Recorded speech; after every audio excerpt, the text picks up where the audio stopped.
अभी तो हम लोग सब स्टेशन में आ गई हूँ, मगर इस लड़की के पास टिकट ही नहीं है क्योंकि ये लड़की ऑनलाइन से बुक नहीं किया है।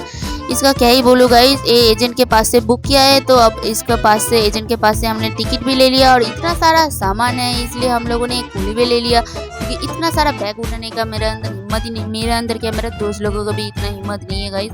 और सच्ची बोलो तो देख सकते हो कितना सारा बैग है, मैं तो काउंट करके दिखाऊंगी तो आप लोगों को पता चलेगा।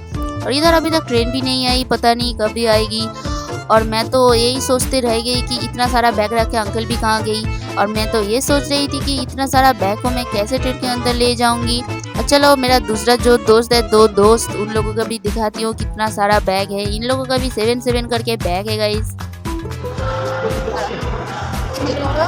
এদের ব্যাগ তো তোমাদের কেমন লাগছে? ব্যাগগুলো দেখি করে রাখবে। আমি তো কিছুই বুঝতে পারছি না, আমি দরকার হয় আমার সিটে আমি শোবো না, আমার সিটে আমি করে রাখবো, ব্যাগগুলো এতই ব্যাগের পাশে কিছু। আমাদেরও এক একজনের, আমার নিজের 6টা, 7টা, 6টা, 6টা, আরো দুজন আছে তাদের এক একজনের 4টে করে। তাই না, কি করে নিয়ে যাবো? তো চলো দেখা হচ্ছে কি করে নিয়ে যাই আমরা।